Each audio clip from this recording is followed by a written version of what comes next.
그런 가운데 오늘 이제 디모데후서의 말씀을 가지고 우리가 함께 기도하고자 하는데요. 우리가 단순한 학교를 세우는 게 아니라 하나님 마지막 때에 필요한 제자를 이렇게 세워야 된다. 그래서 우리는 이제 도단 무빙스쿨 그리고 리뉴젤 운동을 지금 하는 것인데, 저와 여러분들이 이 사역에 있어서 먼저 파야 될 것이 있습니다. 그것이 뭐냐면 시대의 변화입니다. 시대의 변화. 시대가 어떻게 바뀌고 있는가 빨리 눈치를 채야 돼요. 우리가 알다시피 AD와 BC로 역사를 나눴잖아요. AD와 BC, Before Christ, 주님 오시기 전이고, 그리고 AD, 아노 도미니, 주께서 오신 이후로 이렇게 역사를 나눴단 말이죠. 그런데 지금 역사학자들은 이제 그렇게 안 나눕니다. 어떻게 나누냐? AC와 BC로 나눠요. AC, BC. 이게 무슨 말이냐면 코로나 이전과 코로나 이후로 나눕니다. 그 정도로 세계 역사가 급변하고 있습니다. 그래서 코로나 이전과 이후, 코로나를 통하여 저와 여러분들이 뭐가 가장 최상의 가치가 되었는가? 전 세계에 있어서 복음입니다. 복음. 그런데 성경에 나와 있어요. 여러분들이 이제 이걸 알아야 되는 거예요. 어디 나옵니까? 데살로니가 전서 나옵니까? 후세 나옵니까? 마지막 때 주님이 오시기 직전에 안전하다, 평안하다 그렇게 할 거라고 말하거든요. 안전하다, 평안하다. 제가 다 했던 메시지들이 때문에 마지막 때가 되면요, 안전, 보건 이것이 가장 중요합니다. 그래서 개인의 자유도 침해해요. 그래서 미국에서 한참 이것 때문에 막 소송도 걸고 난리가 났잖아요. 제가 예배 드리는 것도 이제 개인의 자유도 중요하지 않고 보건이 중요하다. 마스크 써라. 그리고 이동도 제한하겠다. 나중에는 휴대폰 위치 추적까지 해가지고 못 가게 만들고 다 역학조사하고, 그게 다 불법이거든요. 그래서 저희들은 한국 사람들은 너무나도 이제 순종을 잘하니까 그게 당연한 줄 알고, 그런데 미국 사람들은 안 그렇거든요. 미국 백인들은 안 그렇습니다. 법적으로 딱 올라갔어요. 그렇게 해서 교회가 승소를 했잖아요. 그런데 마지막 때에 일어나는 현상이 이런 것입니다. 개인의 자유를 침해하고 보건 가지고 이제 통제를 해나가는 시대입니다. 개인의 자유를 통제하는 체제로 가는 것이죠. 그리고 최근에 여러분들 기사 보셨죠? AI가 설교를 했어요. AI. 제가 이거를 한 3년 전에 얘기했어요. 3년 전에. 앞으로 목사 필요 없는 시대가 됩니다. 실리콘밸리는 목사 대신에 로버트가 설교해요. 실리콘밸리는. 그래서 우리가 이게 바이오 리듬부터 해서 우리가 가지고 있는 모든 정보, 빅데이터 다 가지고 있거든요. 이제 또 와치를 쓰는 분도 계시는데 거기에 데이터가 다 저장돼요. 바이오 리듬가 다 저장되어 있습니다. 그래서 교회마다 이제 QR코드를 찍고 딱 들어오면 어떤 사람, 어떤 유형의 사람이 교회에 오는지를 전부 다 알아요. 그럼 인공지능이 우리보다 판단이 빠르잖아요. 거기에 맞는 필터링된 이제 주제를 가지고 설교를 딱 합니다. 그러면 우리의 관심사에 맞는 설교가 나오겠죠. 그럼 은혜 받아요, 안 받아요? 받습니다. 어설픈 목사보다 훨씬 나요. 그래서 미자리 교회는 영원한 미자리 교회야. 이제 인공지능이 대체하는 시대로 간다니까, 교회가. 그래서 이번에도 독일에서 했죠. 독일에서. 그래서 사람들이 저거 보고 큰일 났다고, 목사님들이 막 큰일 났다고 이렇게 얘기를 하시더라고요. 그래서 저는 큰일 난 게 아닙니다. 원래 그렇게 가는 거예요. 그게. 그걸 알아야 되는 거예요. 그러면서 챗GPT 들어보셨죠?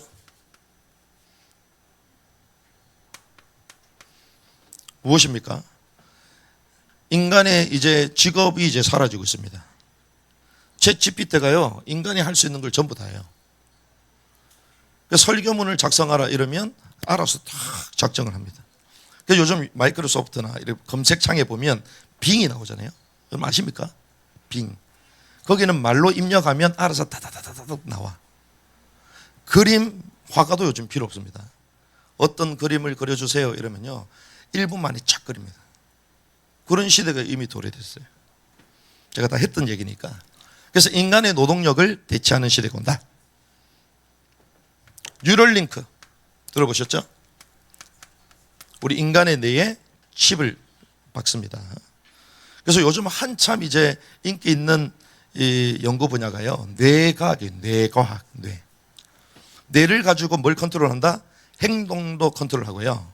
뇌 가지고 우리 감정도 컨트롤합니다. 그러니까 저 사람이 왜 기분 나쁠까? 기분 좋게 바로 해줄 수 있어. 왜? 뇌를 가지고 그걸 만져주면 갑자기 기분이 좋아져. 그러니까 요즘 뇌 연구가요 최고로 올라가 있습니다.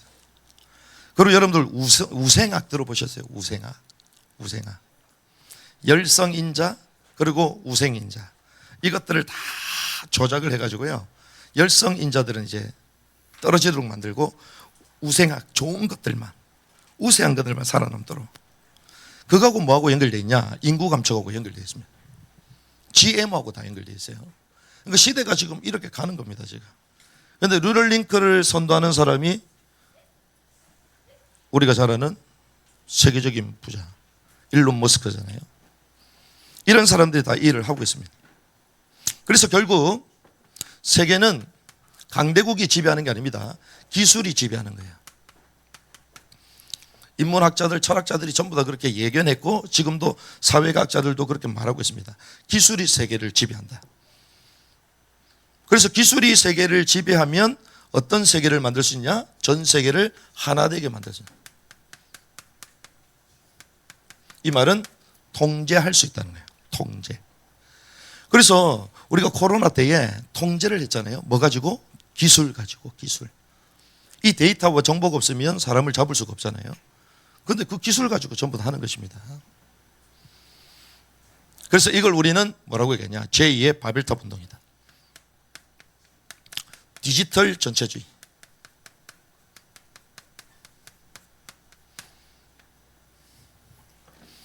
바벨탑 운동이 뭘까요? 바벨탑 운동이.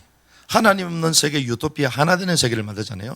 하나 되게 만들려면 어떻게 되죠? 딱 통일되게 만들어야죠. 우리는 하나 된다라는 것만 계속 생각하는데 하나 된다라는 그 뒤에는 어마어마한 함정이 있습니다. 그게 뭐가 있냐? 하나 되게 만든다는 것은 그만큼 통제할 수 있다는 거예요. 통제. 이게 시대가 변하는 거예요. 그 가운데에 성경은 마지막 때 어떤 일이 벌어질 거냐? 이스라엘의 회복을 말했습니다. 이스라엘. 1948년도에 1900년 동안 나라를 잃고 헤맸던 이스라엘이 진짜 회복이 되어버렸어요. 역사학자들이 아직도 이걸 해석을 못합니다. 그런데 성경의 구약에 그대로 예언되어 있거든요. 이스라엘이 회복될 것이다. 유대인들이 돌아올 것이다. 유대인들이 돌아오는 알리야 운동이 있습니다. 알리야 운동. 저희가 이제 이 그룹하고 다 연결이 되어 있거든요. 유대인들이 실제로 이스라엘로 돌아가고 있어요. 지금 성경한 그대로. 그리고 소위 말하는 우리가 늘 외치는 게 이거잖아요. 전도는 잘 못해도 전도를 외치고 선교는 잘 못해도 세계복음화는 외치잖아요. 그렇죠? 그런데 세계복음화가 지금 임박해 가고 있습니다. 임박.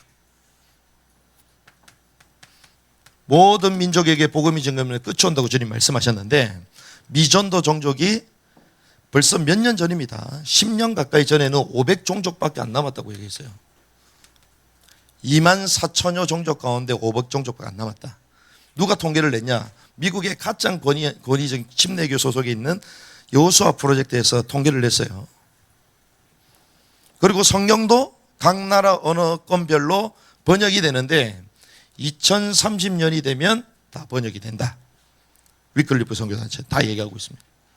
그러니까 지금 마지막 때 가운데도 이제 말세지말로 가는 거죠. 말세지말로. 이게 시대입니다. 그런데 이러한 사회적인 현상도 다 성경에 있다 없다? 있다라고 말해요. 그러니까 그걸 이제 풀어주지 못하니까 교회는 그냥 기복신학적으로 빠지는 거지 실제로는 이제 성경에서 이걸 다 얘기하고 있는 거예요. 하지만 변하지 않는 불변하는 진리는 있는 줄 믿습니다.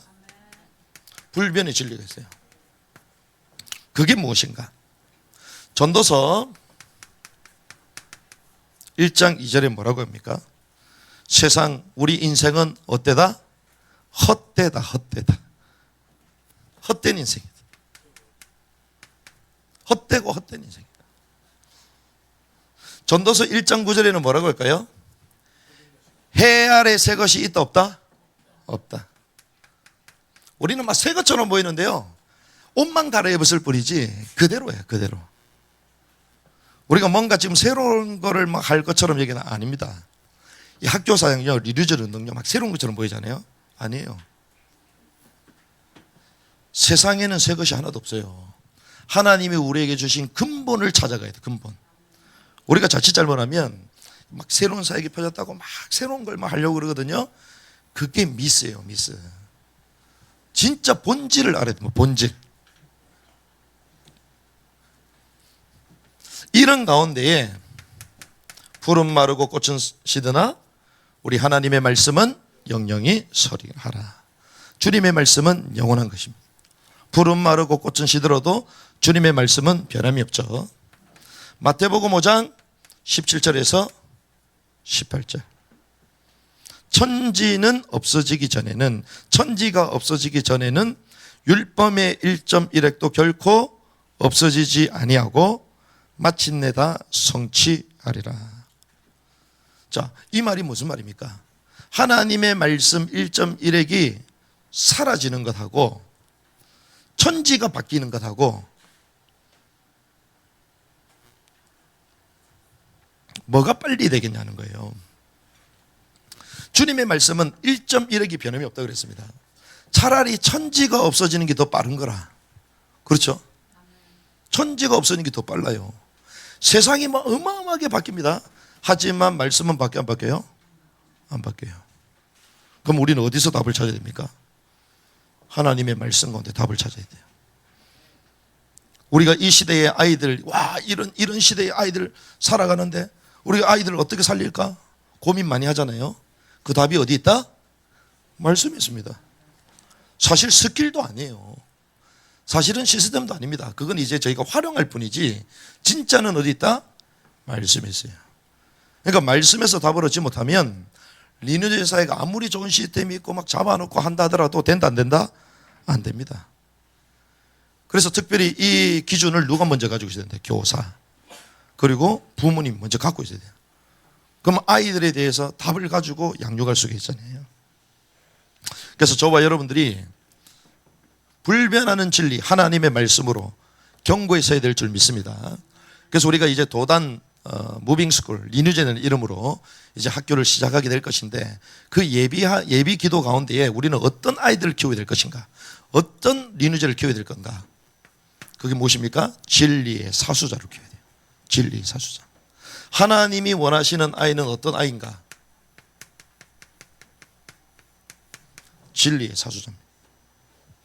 그리고 하나님이 원하시는 아이는 어떤 아이냐? 하나님의 역사의 완성자예요. 마감자입니다. 저와 여러분들이 단순히 아이를 한번 잘 키워가지고 교회 섬기고 성공하게 만들고 아닙니다. 그러려면 그런 학교들이 많이 있어요. 근데 저와 여러분들이 키우고자 하는 아이는 진리의 사수자여 하나님 역사의 마감자를 키워야 돼요. 그럼 우리가 하는 국제학교는 어떤 자들을 키우는 학교인가? 불변하는 진리의 사수자거든요. 불변하는. 변하지 않는.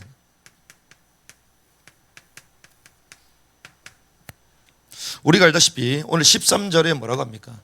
같이 한번 읽어볼까요? 시작. 그리스도 예수님 안에 있는 믿음과 사랑 안에서 내가 네게 들은 건전한 말씀들의 틀을 굳게 붙들고. 그렇죠? 뭐라고 되어 있습니까? 건전한 말씀들의 틀. 건전한 말씀들의 틀. 그냥 말씀이 아닙니다. 건전한 말씀들의 틀.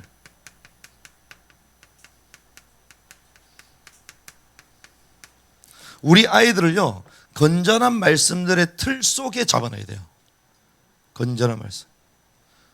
이게 없으니까요, 아이들이 학교 가가지고 어떤 친구들은 하나님 만났다 그러는데 나는 하나님을 못 만난 것 같고 뭐 이렇게 갈등한다니까요. 아이들이 막 뜨겁고 하나님 만났다는데 물어보면 몰라. 어떻게 만났냐? 갑자기 어떤 소리가 들렸다고. 그러면 하나님이 네 밖에 계시냐? 네 안에 계시냐? 성령님이 우리 안에 있습니까? 밖에 있습니까? 안에 있으면 소리가 어디서 나와야 돼요? 주님이 우리의 양심을 통하여 깨닫게 하시는 거거든요. 밖에서 들었대. 바울이네 완전. 건전한 하나님의 말씀의 틀을 가지고 아이들을 양육하지 않으면 아이들 색깔이 다 달라집니다. 그래서 건전한 말씀들의 틀, 바울이 디모데에게 이 틀 가운데 자라라고 말하는데, 건전한 하나님의 말씀의 틀이 어디에 있었는가? 초대교회에 있었습니다. 초대교회. 근데 여러분들, 제가 역사적인 부분을 쭉 설명해 드릴 건데 여러분들 잘 들어보세요. 초대교회에 이제 사도들을 통하여 하나님이 말씀도 깨닫게 하시고 또 그들을 통하여 기자가 되게 하셔서 성경도 쓰게 하셨잖아요. 온전한 진리의 말씀이 누구에게? 사도들에게, 특별히 초대교회, 또 우리가 잘 아는 바울에게 있었습니다. 그럼 바울은 이 하나님의 말씀에 대해서 어느 정도 확신이 있었냐? 다른 복음이 없다라고 해요. 다른 복음이 없다. 그럼 사는 얘기가, 다른 복음을 전하면 어떻게 된다고요? 저주를 받는데요. 저주를. 다른 복음, 하늘에 온 천사라도 우리가 너에게 전해준 이 말씀이 아니면 뭘 받는다? 저주를 받는다. 그 말은 바울이 천사가 전해준 복음보다 더 선명한 복음을 증거했다 말하는 거잖아요. 그렇죠? 바울은 그 말씀에 대한 딱 확고함이 있었다니까요. 말씀. 그러면서 그 당시 때에 다른 말씀을 증거하는 사람들이 많이 있었습니다. 그래서 다른 복음을 전하면 어떻게 된다? 저주를 받는다고 해요. 저주를 받는다. 자, 초대교회에게 주신 이 말씀이 AD 70년도 예루살렘이 무너집니다. 멸망당합니다. 그래서 이 유대인들이 전부 다 각 나라로 흩어지잖아요. 자, 각 나라로 흩어지면서 어떤 일이 벌어졌냐? 말씀 원본이 훼손됐어요. 그리고 소실됐습니다. 그리고 그 성경이 뭐로 기록되어 있습니까? 히브리어. 그렇죠? 그리고 뭐 신약은 나중에 헬라어로, 아람어로 써지는데 구약은 히브리어로 써요. 히브리어. 소실되고 감추어져요. 그럼 쉽게 얘기하면 이 바울 시대 때의 이 말씀이 오리지널 말씀이에요. 오리지널. 그러면 우리가 이 오리지널의 말씀을 지금 순수하게 지금 가지고 있느냐? 그게 중요한 거죠. 그게 중요한 거야. 그런데 이 당시 때 유대인들 사고는 인간 자체를 통전적으로 봅니다. 통전적으로. 여기에 이 당시 때의 문화 배경이 어떤 배경이냐? 히브리 문화예요. 히브리 문화입니다. 그런데 이스라엘이 멸망당하면서 유대인들이 주로 어디로 내려갔냐? 이집트에 있는 알렉산드리아 쪽으로 내려가요. 알렉산드리아. 그리고 이제 다른 나라로 다 흩어집니다. 그런데 이 알렉산드리아는 우리가 잘 알다시피 이 알렉산더가 이 그리스 철학, 헬라 철학을 전 세계로 확장시키기 위한 교두보로 알렉산드리아를 딱 선택해요. 그 알렉산드리아가 어디 있습니까? 이집트에 있거든요. 이집트, 애굽에 있거든요. 그 수도 카이로, 그 옆에 이제 알렉산드리아. 그 알렉산드리아에 뭐가 들어가게 되냐? 헬라 철학이 들어갑니다. 헬라 철학의 핵심은 이원론입니다. 그런데 유대인들이 여기 왔잖아요. 헬라 철학 플러스 성경이 섞이기 시작합니다. 이게 교회사에서 증명해요. 이게. 그래서 이 섞여져 있는 이 하나님의 말씀, 이거를 뭐로 만드냐면 신학화합니다. 신학 교리로 세팅해요. 교리. 그래서 언제까지 끌고 오냐? 중세교회가 이 신학을 가지고 끌고 와요. 중세교회가. 그래서 오리겐이라는 교부, 여러분들 교부 들어보셨죠? 교부가 우리가 신학교 다닐 때는 대단한 사람으로 말해요. 와, 대단한 사람입니다. 오리겐, 우와, 어거스틴, 대단하다 그랬거든요. 근데 이 오리겐은 어느 정도였냐? 스스로 거세를 했어요. 스스로. 왜 그랬냐? 육신적인 것은 다 어떤 거다? 더러운 거다. 영적인 것은 다 선한 거다. 정신적인 세계는 선한 거고 물질적인 세계는 더러운 거다. 이원화 시켜버렸어요. 이원. 그런데 이 헬라 철학의 핵심이 뭡니까? 이원론이거든요. 이원론. 그래서 성경에 나오는 영적인 거는 전부 다 좋은 것이고 하늘에 있는 것이고, 그리고 육신적인 거, 물질적인 거는 전부 다 더럽고 땅의 것이라고 말한 거예요. 그래서 천국의 개념도 어떻게 만들었냐? 좋은 것, 하늘의 개념으로 잡고 죽고 나면 하늘에 올라간다. 그리고 땅의 것은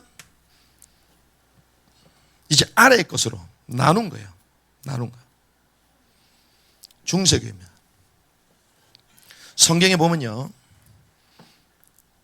중세시대는 뭘 강조했습니까? 행위를 강조했잖아요.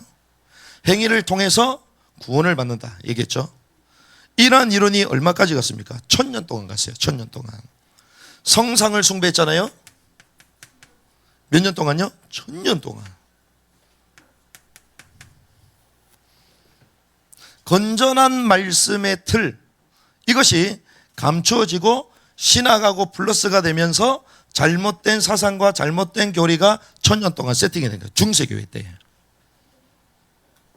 여기서 일어난 것이 무엇입니까? 오직 의인은 믿음으로 말미암아 살 것이다. 개혁교회가 일어나죠. 루터라는 인물을 통하여 종교개혁이 일어납니다. 그래서 이 개혁자들을 통하여 중세교회에 1000년 동안 있었던 잘못된 교리에서 빠져나온 거예요. 그 한 가지가 구원에 대한 겁니다. 구원은 행위가 아니라 뭘 통하여? 믿음을 통하여 한다. 하나만 나온 거예요. 하나만. 자, 건전한 말씀의 틀 가운데 있어야 되는데, 초대교회, 특별히 유대인들이 전 세계로 흩어지는 가운데에 다른 사상과 성경하고 섞이게 됨으로써 다른 신학들이 세계를 지배하게 된 거예요. 이게 1000년 동안. 그래서 중세 암흑기라 그러죠. 온전한 진리를 몰랐던 거야. 성경도 소실됐지, 히브리어도 모르지. 그러니까 이방인들이 성경을 자의적으로 해석한 거예요. 이원론 사상을 가지고 헬라 철학을 가지고 섞어버린 거예요. 그러니 온전한 진리를 발견할 수가 없죠. 왜? 모든 사람들도 까막눈인데, 히브리어도 모르는데, 또 원본도 없는데. 그 가운데에 이제 이런 종교개혁하는 인물들이 일어나가지고 구원의 도를 회복한 거예요. 성경의 온전한 진리, 구원에 대한 것들을 하나 회복하게 된 것이에요. 그래서 오직 의인은 믿음으로 말미암아 살 것이다. 회복된 거잖아요. 그러면 저와 여러분들이 개혁교회라 그러잖아요. 장로교, 칼빈신화. 그러면 개혁교회인데 모든 진리를 다 회복했습니까? 성경의 모든 진리를 다 압니까? 난제가 있어요, 없어요? 왜 난제가 있을까요? 지금은 어떤 시대입니까? 말세 시대잖아요. 말세교회. 말세교회의 사명이 있거든요. 사명이. 주님이 이 땅에 다시 오시는 줄 믿습니다. 주님이 회개하라, 이는 하늘의 왕국 천국이 가까웠다 말씀하셨잖아요. 저와 여러분들 주기 원하시는 게 무엇입니까?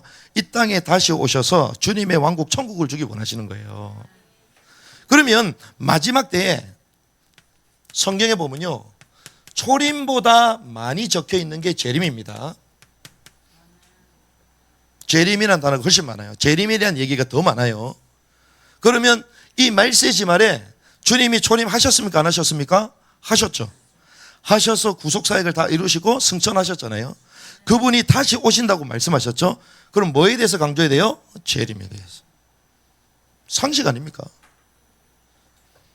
근데 재림에 대해서 말해요, 안 해요? 말하면 이상하다 이게.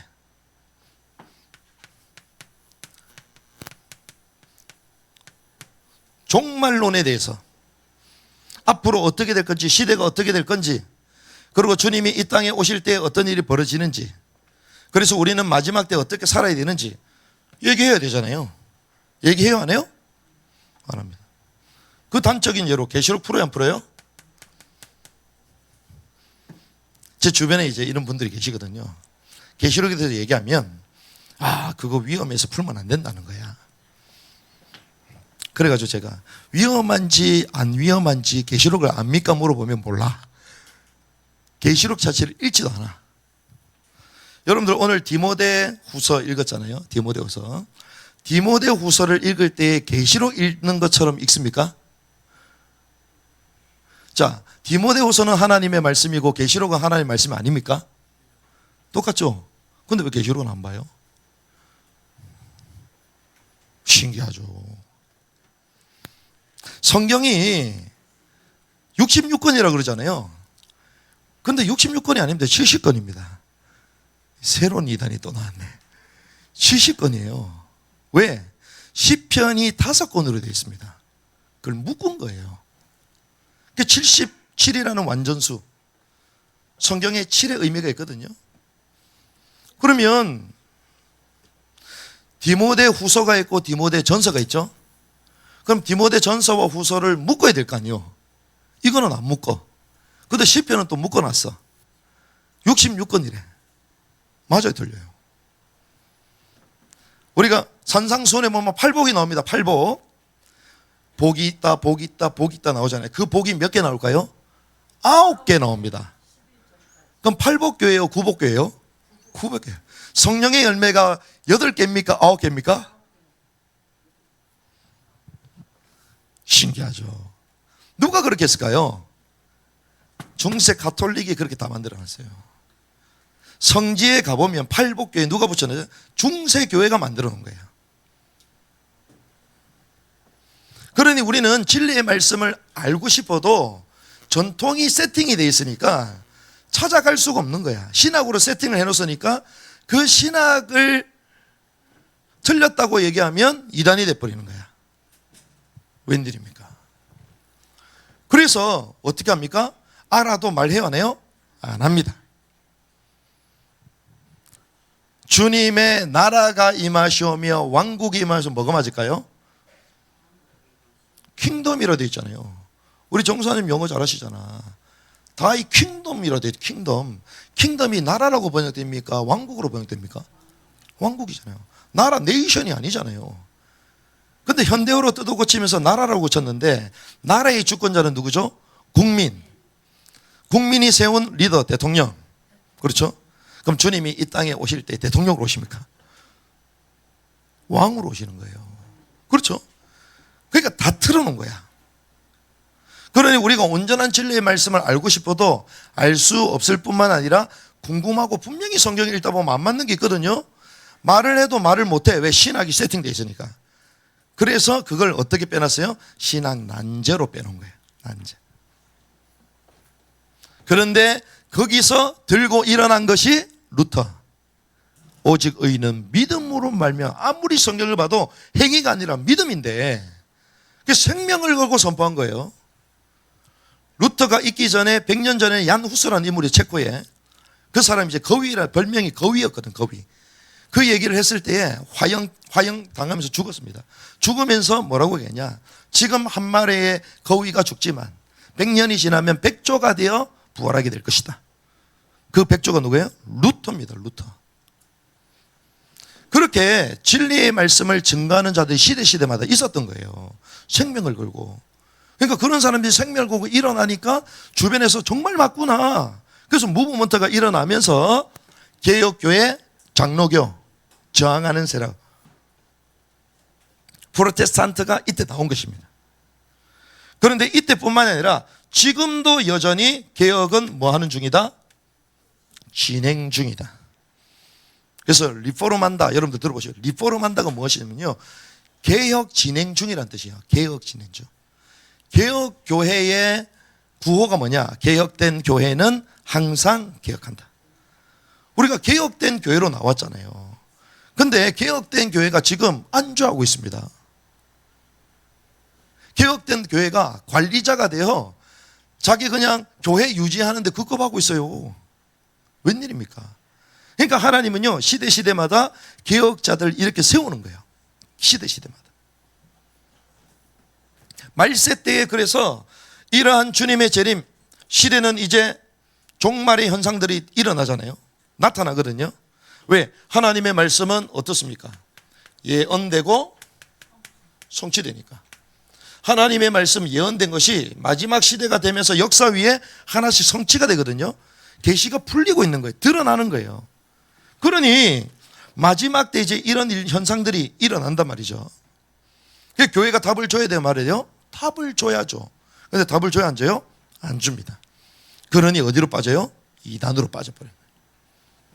계시록 풀어주고 마지막 때에서 얘기하며 혹하고 뭐 들어보면 맞거든. 그러니까 확 빠져버리는 거예요. 그래서 교회에서는 또 얘기합니다. 거기 왜 갔냐고 막. 그 본인들이 답을 줘야지. 그거 왜 갔냐고. 그걸 왜 들었냐고 막 얘기한다고 해요. 그래서 말세 때에 하나님은 온전한 진리를 드러내기 원하시는 거예요. 주님이 우리에게 완벽한 성경 계시의 말씀을 주셨는데 기록된 말씀을 읽고 듣고 지키는 자는 뭐가 있다? 복이 있다고 말씀하셨어요. 계시록의 말씀. 계시록 22장 10절에 보니까 인봉해라, 인봉하지 말라. 인봉하지 말라고 얘기했습니다. 그럼 우리가 사사리에 풀 수는 없겠죠. 성경 전체를 알아야 되니까. 하지만 계속 연구해야 되는 거예요. 하나님이 주신 마지막 때 이 말씀 인봉하지 말라고 얘기하셨는데 기록된 말씀을 읽고 듣고 지키는 자가 복이 있다 그랬는데 지키려면 읽고 이해를 해야 될 거 아니에요. 읽지도 않고 듣지도 않고 당연히 지키지도 않지. 그러면 하나님의 말씀과 반대로 가는 거죠. 웬일입니까? 그러면서 자화자찬하고 신앙생활하는 게 지금 현실이다. 그런데 바울은 뭐라고 얘기합니까? 건전한 말씀의 틀, 원래의 말씀을 간직하라는 것입니다. 그래서 우리는 마지막 때 온전한 말씀을 계속 회복해 나가야 된다. 그 사역을 우리는 해 나가야 되는 거예요. 우리 아이들에게 그냥 메시지 주는 게 아니라 마지막 너희들의 사명이 뭐냐? 하나님의 진리의 말씀을 온전히 회복하는 것이다. 개혁자로 너희들이 일어나야 된다. 마지막 시대의 교회는요, 마지막 시대에 사명이 있는 것입니다. 루터 시대에 그 1500년도에 그 당시 때는 구원의 도를 회복해낸 사명이 있었던 거예요. 중세 교회의 행위 구원으로 갇혀 있었기 때문에 믿음으로 말미암아 구원받는다. 그걸 회복해야 될 사명이 있었던 것입니다. 지금 우리는 500년이 지난 시대를 살고 있잖아요. 우리에게는 500년 후에 그 사명이 우리에게 있어야 되는 거예요. 그런데 여전히 옛날에 누가 뭐라 그랬고 개혁주의자는 뭐라 그랬고 칼빈은 뭐라 그랬고 청교도는 뭐라 그랬고 계속 이탈행만 하고 있어요. 전혀 발전이 없는. 그래서 저와 여러분들은 온전한 주님의 말씀을 해보게 될 줄 믿습니다. 이 일에 계속 연구하고 아이들을 이렇게 세워 온전한 진리의 말씀을 회복하도록 안내를 해야 되는 것이죠. 그러면서 또 이렇게 얘기합니다. 바울이 맡겨진 선한 것이 있다고 얘기합니다. 이 맡겨진 선한 것은요, 개혁 개정 성경을 보면 이렇게 되어 있어요. 아름다운 것이 있다고 해요. 아름다운 것. 이미 우리에게 주신 아름다운 것이 있습니다. 이 말은 하나님이 교회를 통하여 주신 좋은 것들이 있다는 거예요. 이 좋은 것들을 지키라고 얘기합니다. 디모데에게. 그러면 교회에 뭐가 있습니까? 주의 말씀이 있습니다. 온전한 진리의 말씀, 이걸 지키라는 거예요. 그리고 교회에 있는 게 있습니다. 교회에 뭐가 있습니까? 주의 만찬, 성례죠. 교회에서만 할 수 있는 거예요. 교회에서만. 그 성례는 뭡니까? 실제로 체험하는 복음이거든요. 피와 물과, 그러니까 포도주는 이제 구속된 피를 말하는 것이고, 그리고 떡은 생명의 떡을 말하면서 주님의 한 몸을 떼어서 우리에게 주신 거잖아요. 교회 안에 있는 연합을 말하는 것입니다. 신령한 떡, 그걸 교회에 주신 거예요. 그리고 교회에서만 있는 게 있습니다. 그게 뭐냐? 칠입니다. 칠이. 다른 데는 없어요. 근데 요즘은요, 교회에서 칠이하면 그냥 나가버려. 막 욕하면서 나가버려. 내가 교회가 없는 줄 아냐. 그럼 칠이는 뭘 얘기할까요? 칠이라, 이게 아닙니다. 하나님의 말씀에 법토가 있거든요. 질서와 통치. 이게 훈련이 되어져야 된다는 거예요. 교회에서 이걸 지켜나가야 돼요. 그래서 우리 아이들이 하나님의 말씀에 길들여진 아이로 자라야 되는 거예요. 그리고 교회 또 뭐가 있을까요? 교회만의 문화가 있습니다. 절기, 문화. 하나님이 주신 아름다운 것이 있거든요. 이걸 지켜나가야 돼요. 그런데 이걸 지키지 못하도록 하는 게 교회에 세속합니다. 세상의 것이 계속 들어와요. 세상의 것. 그리고 번영신약입니다. 그리고 기복주의입니다. 이런 것들이 교회를 싹 들어와 가지고 하나님이 주신 것들을 지키지 못하도록 교회네. 그러니까 아이들이요 세상 것을 배우는 거야. 교회 가서 하나님의 법도를 배워서 나와야 되는데, 그렇죠? 저와 여러분들이 아이들을 국제학교 지금 보낸 상황 가운데 있는데 아이들이 하나님의 말씀의 법대로 탁 나오면 부모님들 기쁘잖아요. 근데 보내놨는데 세상 걸 실컷 배워서 왔어. 이걸 잘못 보냈나 이거. 이렇게 된단 말이죠. 똑같습니다. 바울이요 디모데에게 건전한 말씀들의 틀, 온전한 진리 말씀, 그리고 하나님이 교회에 주신 아름다운 것을 지키라고 말씀하신 거예요. 그래서 이런 것들을 통하여 하나님은 교회를 통해 뭘 세우기 원하시냐? 거룩한 신부의 세대를 세우기 원하십니다. 주님이 이 땅에 오실 때에 신랑 되신 주님으로 오시잖아요. 그러면 교회는 뭐가 됩니까? 신부가 된 신부. 교회는 신부가 되는 것입니다. 그래서 여기에 대표적인 교회가 계시록에 나오는 교회입니다. 신랑 되신 주님의 말씀을 철저히 따르며 신랑 되신 주님만을 사랑하는, 다음에 제가 따로 말씀드릴게요. 혼의 구원. 이건 혼의 구원이라고 말해요. 혼의 구원을 이뤄나가는 교회를 말하는 것입니다. 영의 구원은 이미 받았고 우리에게 있는 혼적인 요소들까지도 주님의 통치를 받는, 하나님 이걸 되게 원하시는, 이 복을 저와 여러분도 누려야 될 줄 믿습니다. 그래서 우리가 학교를 딱 시작하면요 아이들 그냥 막 성경 읽는 것도 중요하지만 성경 읽는 게 중요하지 않아요. 사실은 그 성경의 의미, 진의가 무엇인지 계속 알려줘야 되잖아요.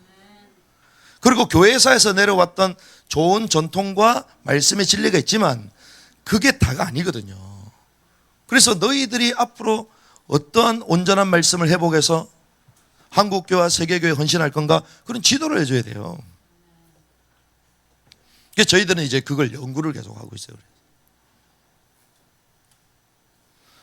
그러면서 우리는 하나님의 역사의 마감자를 이렇게 서야 됩니다. 하나님 역사의 마감자가 되려면 이거부터 해야 돼요. 시대를 분별해야 됩니다. 시대를 분별한다는 것은 다니엘은 그걸 먼저 봤습니다. 다니엘서 2장 36절에서 43절에 보면 뭐가 나오냐면요 문명의 제국들이 나옵니다. 소위 말하는 메소포타미아는 우리가 사실 제국으로 보지 않거든요. 그러니까 애굽, 이집트는 제국으로 안 봅니다. 왜? 제국이 될 줄 알았는데 출애굽하면서 완전 무너져가지고 제국에 못 들어가요. 그래서 제국을 어디부터 얘기하냐면 바벨론 제국이라고 부르잖아요. 페르시아 제국이라고 부르잖아요. 그 다음에 로마 제국이라고 그러죠. 그런데 그 제국에 대한 이야기를 다니엘서 미리 다 얘기해요. 나옵니다. 전부 다. 세상 역사 위에 주님이 거하시는 줄 믿습니다. 하나님이 이 세상 역사도 다 미리 알려주셨어요. 자, 문명의 제국을 얘기하시는데 그러면서 제일 마지막에 등장할 제국에 대해 얘기합니다. 그게 적그리스도 통치체제입니다. 적그리스도 마지막 때, 소위 말하는 그레이트 리셋, 여러분들 들어보셨습니까? 전 세계를 하나 되게 만드는 유토피아 세계를 만드는 그 그레이트 리셋, 뉴 노멀 들어보셨습니까? 지속 발전 가능한 세계, 여러분 들어보셨어요? 지속 발전 가능, 엄청 좋은 단어잖아요. 그 단어가 적그리스도 체제로 간다는 거예요.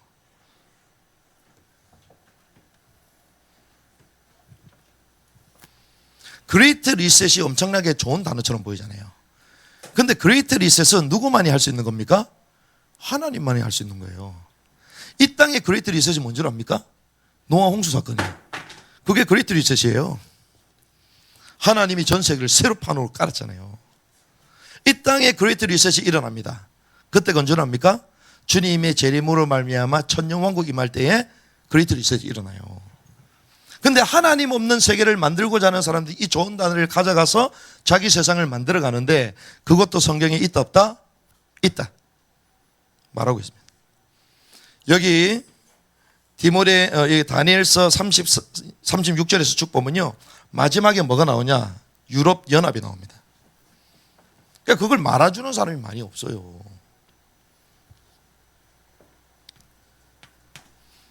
하지만 마지막에는 무엇이 도래되냐? 영원히 망하지 않고 멸하지 않는 하나님의 왕국이 임하는 줄 믿습니다. 다니엘이 이걸 봤어요. 주님이 이 땅에 오심으로써 하나님의 왕국이 이 땅에 이루어진다. 44절에 보니까 이 왕들의 시대에 하늘의 하나님께서 한 왕국을 세우실 터인데 그것은 결코 멸망하지 아니하니라. 그 왕국은 다른 백성에게 남겨지지 아니하며 이 모든 왕국들을 산산조각내어 소멸시키고 영원히 서리로다. 이 말씀이 예언됐는데 성취됐습니까? 안 됐습니다. 뭘 얘기하는 거예요? 주님이 이 땅에 오심으로써 이루어질 주님의 왕국, 천년 왕국을 말하는 거예요. 그래서 우리는 이런저런 세계가 도래된다 할지라도 마지막에는 주님의 재림으로 하나님의 왕국이 이 땅 가운데 이루어질 것이다. 시대를 분별해. 그러면서 시대의 미션을 잡아야 됩니다. 어떤 미션이냐? 마지막 때는 어떤 때와 같으냐? 노아의 때라 그러잖아요. 여러분들 들어보셨죠? 노아의 때. 근데 노아의 때의 핵심이 있습니다. 이게 이해 안 되면요, 여러분들 세계가 이해 안 됩니다. 네피림 때입니다. 네피림이 뭐냐? 한마디로 얘기하면 자기 지위와 자기 저서를 떠난 하늘에서 타락한 천사를 말하는 거예요. 그래서 사람의 딸들을 취해가지고 강제로 이종교배해서 하이브리드 종족을 만드는, 그게 거인족입니다. 거인족. 그래서 고고학 자료를 보면 거인족들이 나오잖아요. 세계적인 불가사의 거인족. 이 말은 혼종이 만들어지는 혼종. 한마디로 유식하게 얘기하면 유전자 변형. 마지막 때는 노아의 때와 같다. 어떤 일이 벌어지죠? 유전자 변형. 지금 일어나요, 안 일어나요? 똑같이 일어납니다. 제가 다 했던 얘기이기 때문에 간단하게 넘어가는 거예요. 이 혼종 시대에 우리는 어떻게, 누구처럼? 에녹처럼, 노아처럼 살게 됩니다. 에녹과 노아는 언약을 증가하는 그 시대의 선지자였거든요. 그리고 이 언약을 후대들에게 전달하는 역할을 했던 사람이 있습니다. 모드셀라. 그 지난번에 나눴던 메시지예요. 그래서 제가 그 영상을 좀 보시라고 했던, 그 전에 메시지도 물론 있지만, 그러면서 마지막 우리 아이들을 시대의 리더로 키워야 됩니다. 시대의 리더는 어디 나옵니까? 다니엘서 12장 1절에서 4절. 특별히 3절에 보니까 지혜로운 자들은 궁창의 광채처럼 빛나고 많은 사람을 의로 돌아서게 하는 자들은 별과 같이 영원토록 무궁토록 빛날 것이다. 많은 사람들을 어디로? 의로 인도하는 사람. 그런데 이 마지막 때의 현상이 뭐라고 합니까? 많은 사람들이, 4절에 보니까 많은 사람이 이리저리 다름질하고 지식이 증가하리라. 초고속 지식 정보화 사회. 마지막 때 이루어질 일들을 다니엘은 이미 봤어요. 그래서 저와 여러분들이 하나님이 이제 국제학교를 시작하게 하셔서 지금까지 이제 엘베델 그리고 또 다른 학교들 좋은 학교를 통해 하는 훈련을 시켜주셨지만, 우리에게 원하시는 학교는 이런 학교라는 거예요. 온전한 진리의 말씀으로 아이를 이렇게 세워 마지막 해야 될 종교개혁을 이렇게 아이들을 키워야 된다. 저는 우리 아이들 가운데 전 세계 최고 신학교의 신학자하고 미팅을 시킬 거예요, 저는. 그리고 아이들이 이제 기본적으로 영어가 되면 성경의 온전한 진리를 가지고 논문을 써서 이제 발제할 수 있도록 좀 해야 될 게 한두 개가 아닙니다. 지금. 진리를 사수하고 하나님의 역사를 마감하는 자들을 이렇게 세워야 된다. 정리를 하겠습니다. 마지막 때는요, 우상시대라 그러거든요. 저와 여러분들이 이제 저희 학교 이름이 뭐라고요? 도단이잖아요. 도단. 왜 도단이라고 했냐? 마지막 때는 우상시대거든요. 우상시대는 아합시대하고 똑같습니다. 아합시대에 하나님은 7천 제자를 일으키기 원하시잖아요. 그래서 우리는 마지막 우상시대에 7천 리누제를 이렇게 세워야 된다. 그게 저희 학교 비전이에요. 전 세계에 흩어져 있는 7천 리누젠들을 이렇게 세워야 된다. 아합 시대에 7천 제자를 주님 숨겨뒀던 것처럼 지금 시대도 마찬가지다. 7천 제자. 그 중에 이제 선정된 아이들이 우리 요 5명이야. 할렐루야. 리더야, 리더. 5명. 어마어마한 인물이야. 어마어마한 인물. 이 7천 제자를 이렇게 세워야 되는데 지금 우리가 교육이라는 걸 가져가잖아요. 교육. 자, 교육은 한마디로 얘기하면요, 인간 세팅입니다.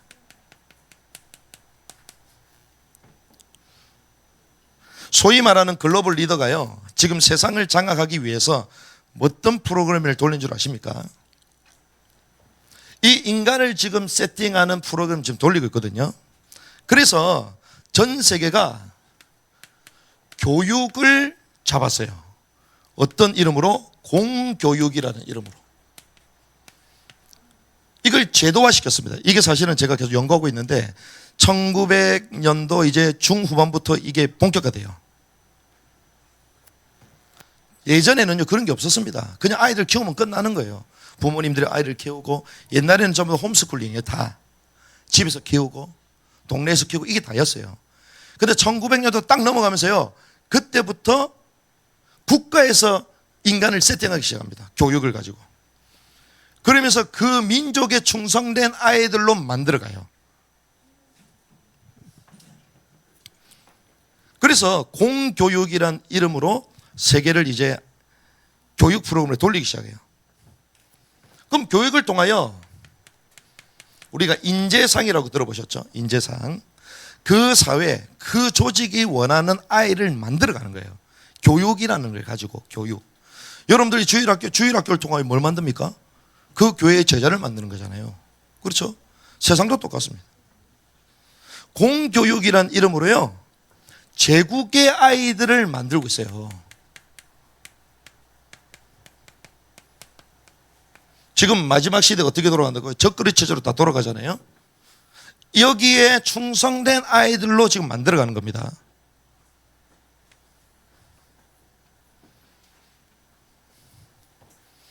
그래서 이런 교육에만 넣어놓으니까 아이들이 어떻게 됩니까?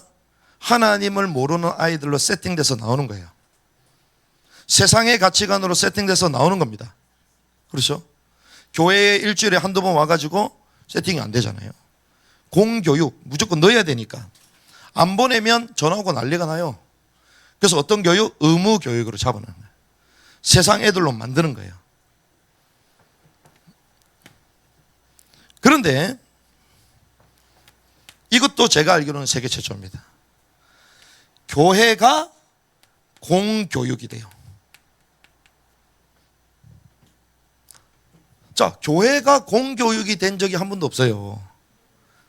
그런데 하나님이 이 마지막 때에 세상에 세팅되어 있고 잡혀있는 아이들을 공적으로 뺄 수 있도록 세계 최초 시스템을 주신 거예요. 교회가 공교육이 되도록, 아이들을 뺏어올 수 있도록. 세상의 아이들로 만드는 것이 아니라 하나님의 아이들을 만들겠다. 그러려면 교육에서 빼야 되잖아요. 그런데 뺄 수 있는 방법이 있어서 없었어요? 없었습니다. 그래서 저는 이걸 골든타임이라고 해요. 지금까지 이런 적이 없었다니까요. 기독교 학교, 대안학교 890개 있지만 전부 다 국가에서 원하는 기본적인 교재 플러스 성경 교육만 하도록 만들어놨어요. 그리고 건물이 있어야 되고 땅도 3,500평 이상 있어야 되고, 그리고 교원 자격증 있는 교사 투입돼야 되고, 월급 한 명 주려면 이제 500만 원, 두 사람이면 1,000만 원 이상 그렇게 해가지고 해야 되는 거예요. 조금이라도 문제 생기면 감사 들어오면 교회 애들은 전부 다 우르르 다 무너집니다. 그러니까 아이들을 키울 수 없는 시스템이 있었던 거예요. 그래서 우리가 교회가 하다 안 되니까 주일 학교를 만들어 가지고, 주일 학교, 주일날이라도 아이들 좀 키우자, 이래서 주일 학교를 하는 거예요. 그런데 다시 돌아가면 세상의 아이들도 세팅되잖아요. 그런데 하나님이 이 마지막 때에, 특별히 코로나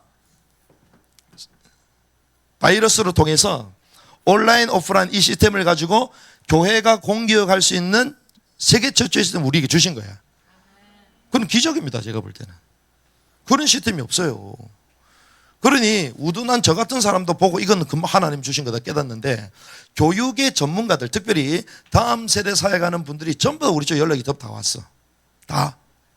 그거 어떻게 하냐고, 어떻게 된 거냐고. 그 하나님이 세상에 빼앗겨서 세상의 노예들, 제국의 아이들로 세팅되어 가는 우리 아이들을 하나님의 사람으로 만들 수 있는 절호의 찬스 우리에게 주신 거예요. 어마어마한 거죠, 사실은. 돈 주고도 할 수 없는 겁니다. 그래서 우리가 잘 아는 전 인격, 전 인생, 전 방향, 그리스도의 제자로, 이걸 할 수 있는 공적 기간을 주신 거예요. 공적 기간. 그리고 신앙, 생활, 학습, 선교, 네 가지 영역을 단번에 세팅할 수 있도록 우리에게 주신 거예요. 어떻게 해요? 학교를 통해서. 그래서 이런 과정 가운데에 지금 도단 무빙 스쿨이 시작이 되고 있잖아요. 하나님이 준비시키는 과정 가운데 계십니다. 자, 이런 역사적인 흐름을 여러분도 알아야 돼요. 그러면 하나님이 이 학교를 통하여 어떤 사람을 키우기 원하시냐. 그렇죠. 그게 중요하겠죠. 인재상. 어떤 사람. 우리가 하는 게 뭡니까? 어떤 선교사? 지역 선교사. 그렇죠. 그리고 어떤 선교사? 영역 선교사. 그리고 어떤 선교사? 열방 선교사. 이거는 알겠는데 구체적으로 어떻게 키우겠냐는 거예요. 어떻게 구체적으로. 다음 달에 기회 되면 제가 설명하겠습니다. 지역 선교사는 한마디로 얘기하면 누구냐? 엘리야 시대를 넘어 엘리사 시대 하나님 우리에게 허락하셨어요. 엘리사와 같은 인물들을 키우면 됩니다. 왜 그러냐? 제가 이 IM 선교의 사역과 전체를 보면서요, 한마디로 딱 정리가 됐어요. 70년 동안, 6.25 이후에 70년 동안 하나님이 한국교회를 엄청나게 번영시켜 주셨어요. 그런데 2035년이 되면 0%다. 그 말은 아무리 능력 있게 사역을 해도 결국에는 0%야. 그렇죠? 그 말은 뭘 놓쳤다? 후대 사역을 놓친 거예요. 그러면 어떤 사역을 놓쳤다? 엘리사 사역을 놓친 겁니다. 그 전에는 어떤 사역이다? 어마어마한 능력의 시대, 엘리야 시대였어요. 그래서 한국교회가 가장 어렸을 때 50년대부터 이제 복 달라고 기도하고 치유운동하고 이러면서 순복음교회가 터지고, 그러면서 이제 말씀운동, 제자운동 하면서 사랑의 교회가 터지고 이렇게 쭉 내려온 거예요. 그래서 이게 말씀만 해서 안 되겠다, 머리만 전도해야 된다, 그 전도운동 다락방이 터지고 이렇게 된 거예요 지금까지. 그런데 이제 선교를 해야 되겠다, 그래서 선교운동 인투컵이 터지고 이렇게 온 겁니다. 70년 역사 가운데. 그런데 2035년 되면 0%야. 엘리야가 어마어마한 능력이 있었는데 뭐라고 얘기합니까? 나만 홀로 남았거늘. 죽기를 간구하잖아요. 한국교회가 그 지경이 된 거야, 코로나에. 그럼 뭐 해야 됩니까? 바알에게 무릎 꿇지 않는 7천 제자가 있다. 어떤 사역해라? 엘리사 사역을 해라. 그러면 저와 여러분들이 이 엘리사 사역을 통하여 지역 교회를 살리는 이 운동을 일으켜야 되는 거예요. 하나님 그 일을 우리에게 허락하신 것입니다. 그래서 이 엘리사 사역은요, 제자 사역이잖아요. 그런데 제자 사역을 어떻게 하냐? 엘리야에게 주셨던 모든 것을 엘리사에게 전수하면 됩니다. 그 말은 한국교회에 70년 동안 쏟아 부어주셨던 메시지와 사역과 열매들이 있습니다. 그거를 후대들에게 쏟아보내면 돼요. 쉽죠? 그래서 감사하게도 저는 웬만한 선교단체에 다 있었어. 한국교회를 한 시대 풍미했던 단체는 거의 다 있었어요. 거기에서 준 그 내용을 7대 사역으로 딱 정리해놨습니다. 이 책에 되어 있어요. 코로나 때 저희가 나눴던 말씀인데, 이 책은 그냥 우리가 간단하게 요약만 한 것이고, 요 메시지가 영상으로 다 있어요. 내용, 메시지, 전략이 전부 다 있습니다. 그래서 이것들을 후대들에게 다 쏟아붓는다. 후대들에게. 우리보다 나은 세대가 일어날 줄 믿습니다. 하나님 우리에게 주신, 이 한국교회에 주신 이 좋은 것들을 우리 아이들에게 쏟아부어야 돼요. 한국교회만 머무는 게 아니라 열방을 리드할 수 있도록 쏟아부어야 돼요.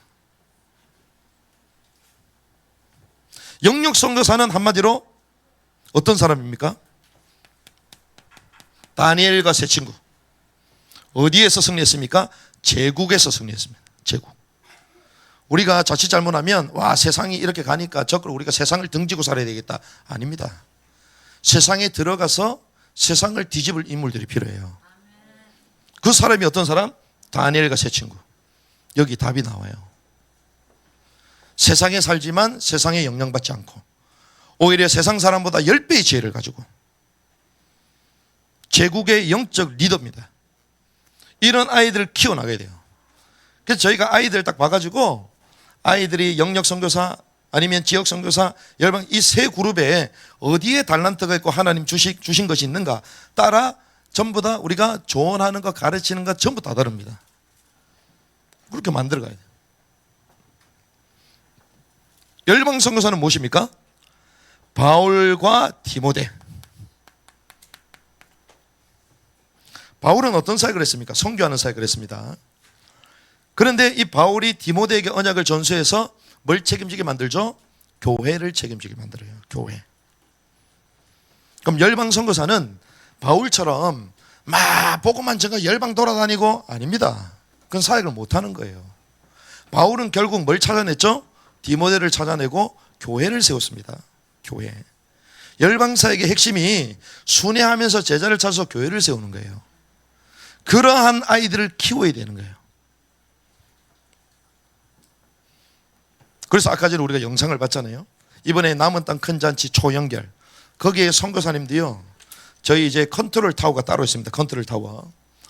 무슨 말이냐면 매일마다 10시에 전 세계의 사역자들을 연결해서 그 사역, 그 현장마다 학교를 세우고 카페를 열어주고 그리고 컴퓨터 공부할 수 있도록 만들어주고 이것들을 저희가 다 지금 개척해 나가고 있어요.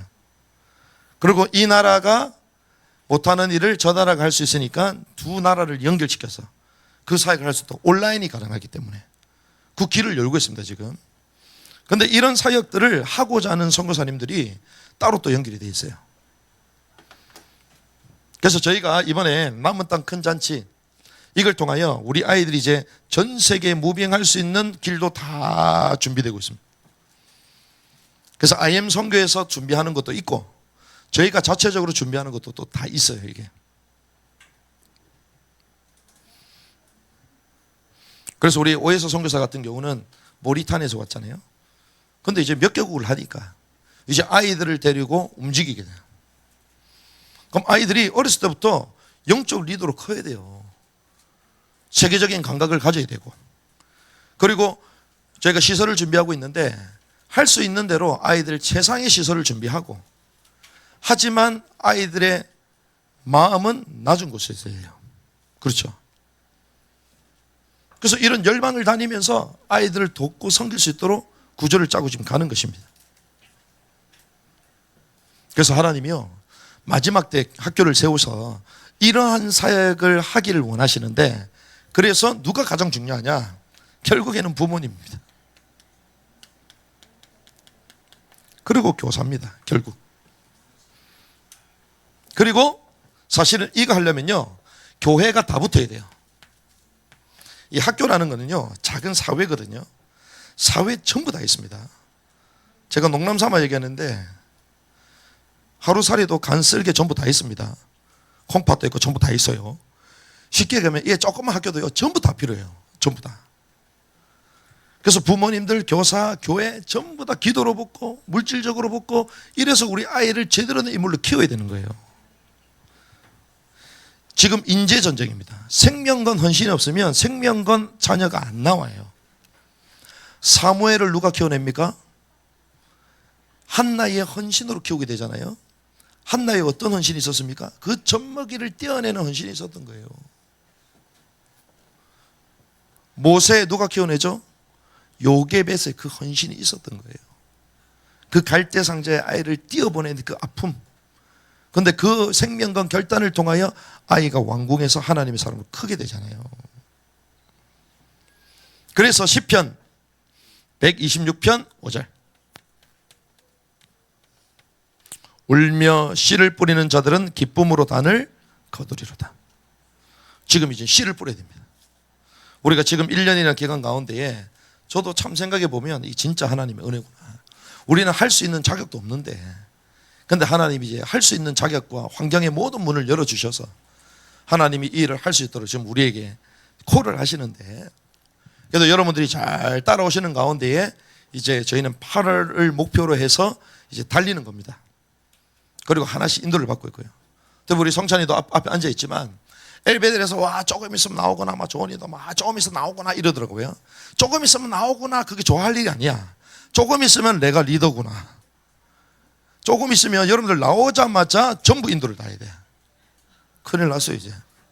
나오자마자 조모 리더가 돼가지고 먼저 일어나야 되고 먼저 이제 고비캠 인도해야 돼. 전부 다 해야 돼. 다 할 수 있어? 큰일 났다 큰일 났다. 다 해야 돼. 전부 다 해야 돼. 나오자마자 운전만 안 한다 그것이 다 해야 돼. 아이들 마찬가지입니다. 전부 다 해야 돼요. 지금 엘베델의 최고 리더 형들이 하는 걸 그걸 내가 다 해야 되는 생각이에요.